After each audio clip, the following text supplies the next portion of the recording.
மக்கள் எல்லோரும் எப்படி இருக்கேன்? நல்லா இருக்கிறா? நானும் நல்லா இருக்கேன். பிள்ளைங்க வந்து நான் தூங்கி கிடக்கும்போது ஒரு பழம் கொண்டு கொடுத்துச்சிங்களா, அந்த பழத்துக்கு கடைசி நேரத்தில் சண்டை வந்துட்டு, எனக்கு வேணும் உனக்கு வேணும்னு சொல்லிட்டு நான் ஒன்று சாப்பிட்டேன். சண்டை வந்துட்டு ஆளுக்கு ஒரு கறி கடிச்சிட்டு இருந்தால் போட்டு போயிட்டாங்க. சாட முடியலையா, ரொம்ப துவக்கம்மா எனக்கு வேண்டாமா அப்படின்னு சொல்லிட்டு போட்டு போயிட்டாங்க போடும். ஆனால் நாளை காலுக்கு வந்ததுங்க. இப்போ 5 போகுது. கொஞ்சம் கிளைமேட் வந்து இன்றைக்கி நல்ல வெயிலாக இருந்துச்சு. இப்போ தான் கொஞ்சம் 3:30க்கு மேலே அப்படியே வெயில் குறைஞ்சேன்னு எனக்கு தூக்கம் வந்துச்சு. உடனே நல்லா தூங்கிட்டேன்னா 5:30 இப்போ. இவ்வளோ நேரம் ஆகியும் ஸ்கூல்லேருந்து வந்து 1 மணி நேரம் துணி மாற்றலை. 2 பேரும் அப்படியே பக்கத்தோப்பில் போய் அந்த பழத்தை பறிச்சுட்டு வந்து இப்போ என்ன இந்த வெள்ளை சட்டைலாம் கரை பட்டுட்டு நான் வந்து துணி மாற்றிட்டு போயிருக்குங்க போல் அப்படின்னு நானும் மறுபடியும் எந்திக்கலை.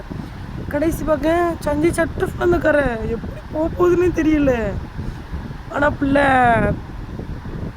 கரையாக்கிட்டான். அவன்கிட்ட ஒன்றுமே சொல்லலை. சரி போகிறான் அப்படின்னு சொல்லிட்டு ஒன்றும் சொல்லலை.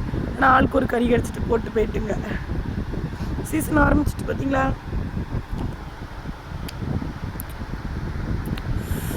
அவ்வளோ ருசிங்க, அவ்வளோ ருசி வேறு லெவலில் இருக்குது. பயணி எங்கள் தோப்பில் பனையேறிட்ட பயணி நாங்கள் வாங்கலை, போய் வாங்கணும். ஆனால் நான் போய் வாங்கலை. எங்கள் பெரியப்பாட்ட போய் பயணி குடிக்க போனேன். நல்லா டேஸ்ட்டாக இருந்துச்சு.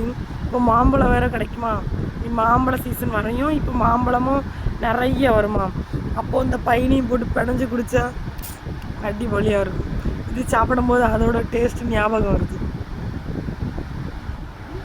பாய் சொல்லு பவுசி.